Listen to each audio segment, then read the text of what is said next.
안녕하세요. 데디스 리딩 북대리입니다. 사람은 무엇으로 사는가? 나의 신앙은 어디에? 고백록. 제목만 들어도 누구의 작품인지 아마 아실 겁니다. 바로 레프 톨스토이입니다. 그는 전쟁과 평화, 안나 카레니나 등을 통해 세계적인 명성을 얻은 작가였습니다.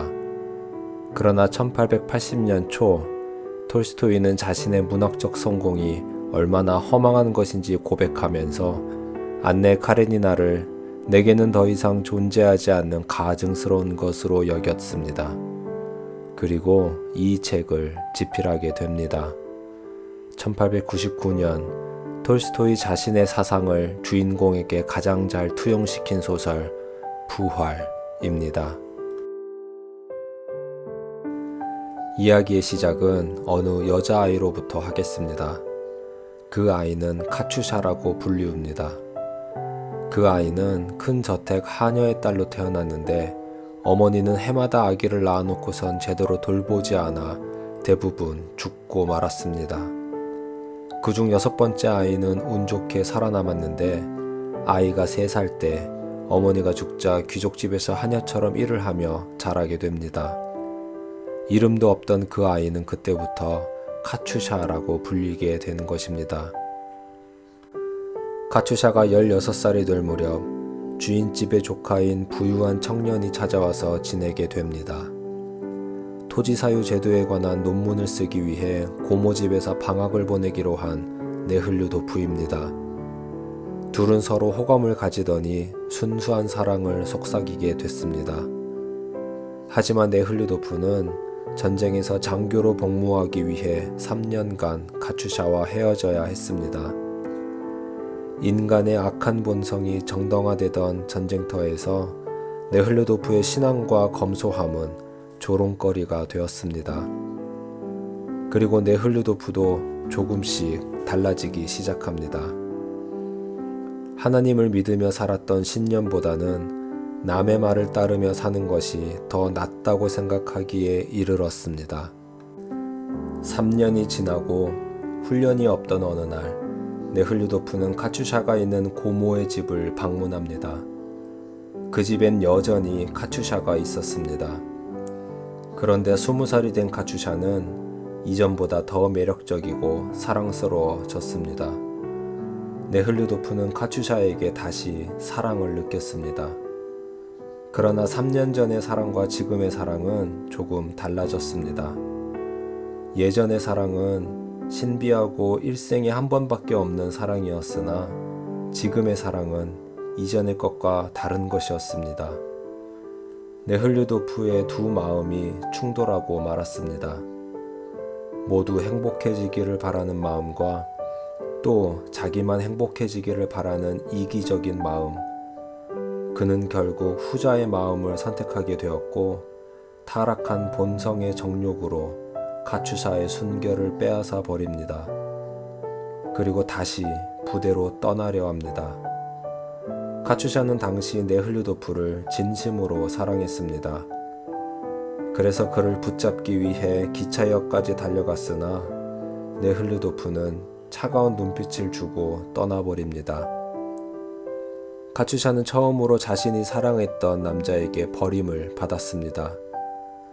카츄샤는 곧바로 임신을 하게 되었고 그 사실을 밝힐 수가 없어 귀족집으로부터 나오게 됩니다. 돈도 없고 임신한 상태에서 일도 할 수 없었던 그녀는 어느 누추한 산파의 집에 머물며 아이를 낳았고 그 아이는 보육원으로 바로 보냅니다. 나중에 안 사실이지만 그 아이 역시 보육원에서 얼마 못 살고 죽었다고 합니다. 카츄샤는 이제 어떻게 살아야 할까요? 자신을 보호해줄 가족도 사랑해주는 사람도 없이 세상에 혼자가 되었습니다. 꽃다운 나이의 그녀의 시련은 너무나도 가혹했습니다. 카츄샤는 선택을 해야 했습니다. 예전처럼 고된 하녀의 생활을 해야 할지 힘들지 않게 돈을 벌 수 있는 술집에서 일을 해야 할지 말입니다. 가혹한 세상에서 카츄샤는 자기를 버린 네흘류도프가 생각이 납니다. 그리고 술집에서 일하는 것이 자기를 버린 남자에게 복수를 하는 것이라 생각하며 창녀가 되기로 합니다. 그렇게 카츄샤의 몸과 영혼은 망가졌습니다. 이제 카츄샤를 유혹해 불행에 빠뜨린 네흘류도프 이야기를 할 차례입니다. 네흘류도프는 그 후로 공작으로서 부유하고 사치스러운 시간을 보냅니다. 그는 부모님으로부터 물려받은 막대한 재산과 토지가 있었습니다. 특히 토지로부터 발생되는 소작료는 그를 더 사치하도록 했습니다. 어느 날 네흘류도프는 배심원으로서 법원에 가야 한다는 소식을 듣습니다. 그 일은 귀찮았지만 자신의 위치를 또 한 번 확인시켜주는 자리이기도 했기에 기꺼이 갔습니다. 10명의 다른 배심원들은 하나같이 바쁜 시간을 쪼개서 왔다고 불평하지만 표정에는 임무에 대한 자부심이 가득해 보였습니다. 시간이 흐르고 드디어 법정에 들어섭니다. 죄수들이 들어옵니다. 중년 남녀와 젊은 여자입니다. 그런데 저기 젊은 여인. 네흘류도프에게 그녀는 어디서 많이 본 얼굴입니다. 재판장이 그 여인에게 말합니다. 이름이 뭔가? 마슬로바 카테리나입니다. 잠시만, 누구라고요? 카테리나면 자신이 옛날 사랑했지만 버렸던 그 카츄샤? 사실 네흘류도프는 카츄샤를 그 뒤로 생각한 적이 없었습니다. 지난 잘못을 들춰내는 것이 좋지는 않았겠지요. 그러나 과거에 사랑했던 남녀는 10년 뒤 배심원과 죄수로 다시 만나게 되었습니다. 그때 재판장이 또 묻습니다. 직업은 뭔가? 술 파는 곳에서 일하고 있습니다. 카츄샤의 사연은 다음과 같습니다. 호텔에 묵었던 스멜리코프라는 남자가 갑자기 심장마비로 죽었는데 누군가 그의 돈을 훔치기 위해 독약을 먹였다는 의혹이 제기됐습니다. 그런데 그 남자는 죽기 전 술집에서 카츄샤와 시간을 보낸 뒤 호텔로 갔는데 카츄샤가 술에 약을 타서 마시게 했다는 것입니다. 그러나 사실 이 일은 돈을 노린 호텔 직원이 카테리나를 속여 죄를 뒤집어 씌우고 자신들은 돈을 가로채려는 음모였습니다. 카츄샤가 그 돈을 보고 만진 건 사실이었지만 그건 스멜리코프의 심부름 때문이었고 약을 준 것은 수면제인 줄 알았다는 것입니다. 네흘류도프는 기소 내용을 듣고 충격을 받습니다. 내가 알던 카츄샤가 그럴 리가 없는데, 그리고 술집에서 일을 하다니. 문득 자신이 그토록 순진했던 카츄샤를 저렇게 타락시킨 건 아닐까 하며 온몸을 떨었습니다. 카츄샤 옆에 있는 중년 남자는 소리칩니다. 저는 아무 죄도 없습니다. 그 방에 들어가지도 않았고요. 살인자는 저 여자 카츄샤예요. 그러나 카츄샤는 그 말에 완강히 거부합니다. 그런데 법정 분위기는 술집에서 일하는 카츄샤의 이야기를 진정성 있게 들을 리 없었습니다. 네흘류도프는 괴로웠습니다. 그리고 생각했습니다. 카투샤가 사람을 죽이려고 약을 먹였을 리가 없어. 그건 실수였을 거야. 내가 아는 카투샤는 절대 그럴 사람이 아니야. 그러나 다른 배심원들이 모두 네흘류도프와 같은 생각은 아니었습니다. 결국 재판은 카츄샤의 징역형으로 끝이 납니다. 카츄샤는 오열하며 외칩니다. 저는 죄가 없어요. 저는 살인을 저지르지 않았다고요. 네흘류도프는 카츄샤가 본인 때문에 저렇게 됐다며 괴로워합니다. 그런데 지금 귀족인 네흘류도프가 창녀가 된 카츄샤를 위해 무엇을 할 수 있을까요? 그에게는 귀족으로서 체면도 있는데 말이죠. 네흘류도프는 군대를 다녀오기 전과 후가 완전히 다릅니다. 그런데 오늘 카츄샤의 모습을 보고 다시 예전에 자신에게 있던 그 순수하고 정직한 마음이 부활하기 시작했습니다. 망연자실하며 집으로 돌아온 그는 갑자기 자신의 화려한 저택이 싫어졌습니다. 넓은 층계와 화려한 뜰, 식탁의 장식 등이 더 이상 매력적으로 보이지 않습니다.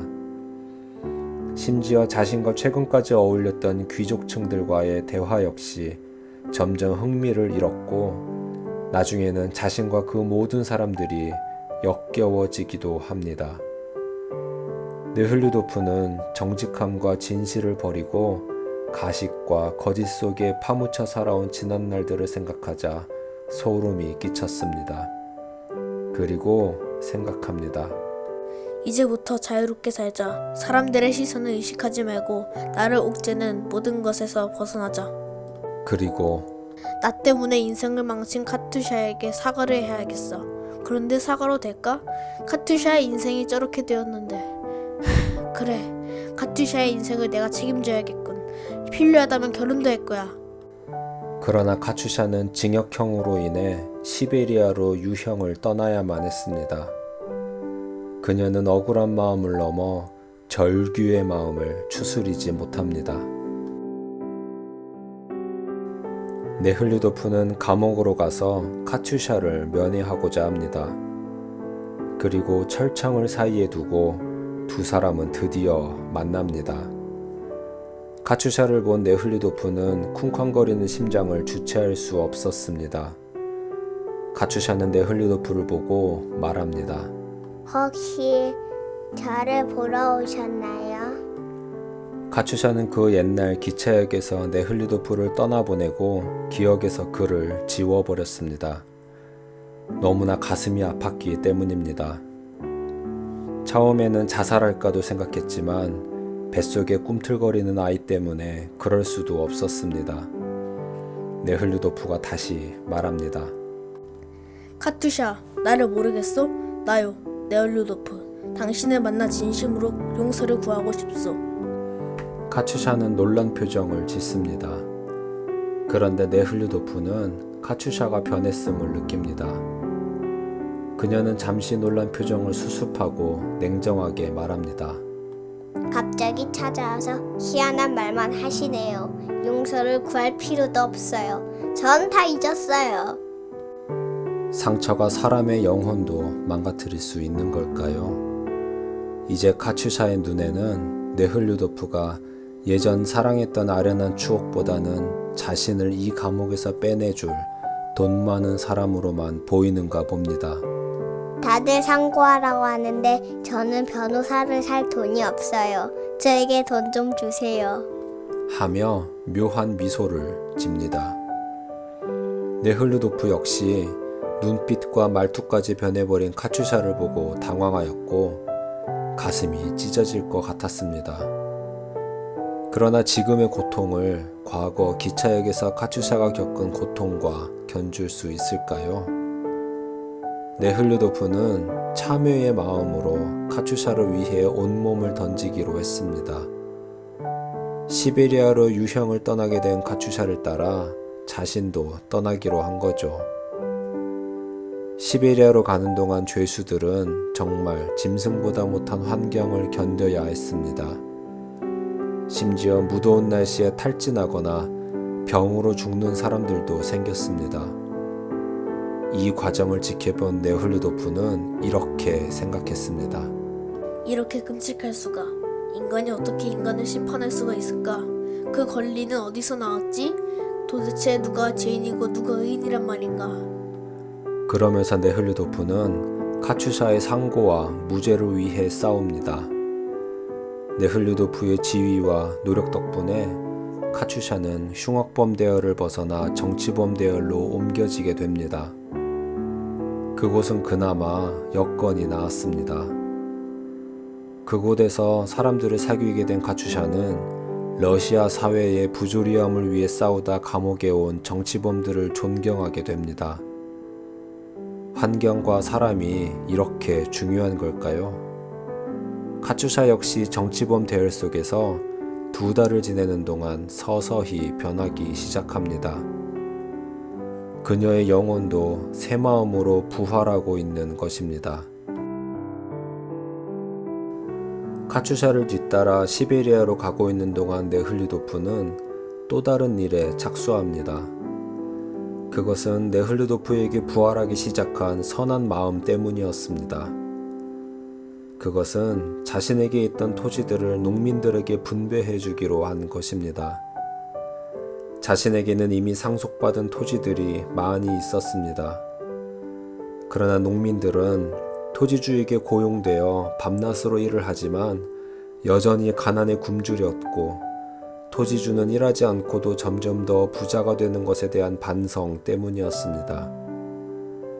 레위기 25장 23절에 토지는 다 내 것임이니라를 생각하게 합니다. 토지는 하나님의 것인데 토지주들은 가난한 사람들의 노동력을 착취하고 있음을 깨달은 것입니다.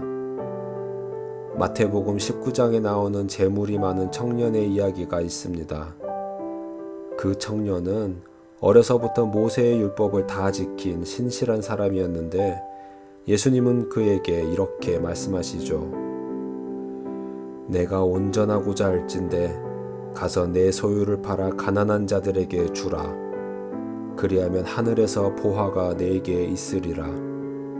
그리고 와서 나를 따르라. 그러나 그 청년은 근심하며 떠났습니다. 그러나 네흘리도프는 우리의 소망이 땅에 있지 않고 하늘에 있기 때문에 땅의 것을 집착하는 것이 아니라 하늘의 것을 따르기로 결심한 것입니다. 하지만 네흘리도프가 이 일을 하는데 두려움이 없었을까요? 물론 아닙니다. 그에게도 이 일은 두려운 일이었습니다.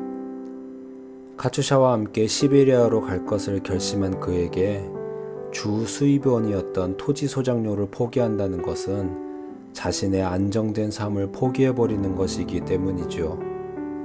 특히 사회의 귀족이었던 네흘리도프에게는 더 심한 두려움이었을 겁니다.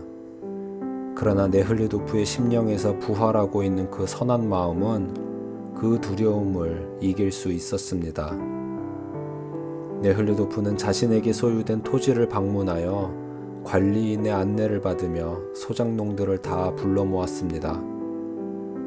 자신의 원대한 계획을 네흘리도프는 설명했습니다. 소작농들의 반응은 어땠을까요? 두 부류로 나뉘었습니다. 당연히 감사하게 받는 사람이 있는가 하면 가난하게 사는 것이 익숙한 사람에게는 이러한 변화가 싫은 사람도 있었죠. 이집트를 탈출한 이스라엘 백성들이 광야에서 노예 생활을 그리워했던 것처럼 말입니다. 그러나 네흘리도프는 인내심을 갖고 그들을 설득하여 결국 그 일을 해내고 맙니다. 그것은 두려움으로부터 오는 죄성과의 싸움인 동시에 세상의 어둠을 향한 싸움이기도 했습니다. 다시 카츄샤 이야기로 돌아오겠습니다. 정치범 행렬에 있게 된 카츄샤는 그곳에서 또 다른 사랑을 하게 됩니다. 그 남자는 시몬손이라는 정의로운 사람이었습니다. 네흘리도프는 잠시 혼란스럽기도 했지만 카츄샤의 진정한 행복을 위해서라면 기꺼이 받아들이기로 했습니다. 그리고 카츄샤는 네흘리도프의 노력으로 인해 황제로부터 특별 사면을 받아 자유의 몸이 됩니다. 부활이라는 단어의 뜻이 무엇일까요? 사전적 정의는 죽었다가 다시 살아남을 의미합니다. 예수님도 우리의 죄를 대신하여 산 제물이 되어 죽으셨다가 3일 만에 다시 살아나심을 부활하셨다고 하지요. 또 부활은 회복의 의미도 있습니다. 처음 상태 또는 변질되기 전으로 돌아간다는 의미입니다. 군대에서 변질된 네흘리도프의 마음이 카츄샤를 통해 회복되었습니다.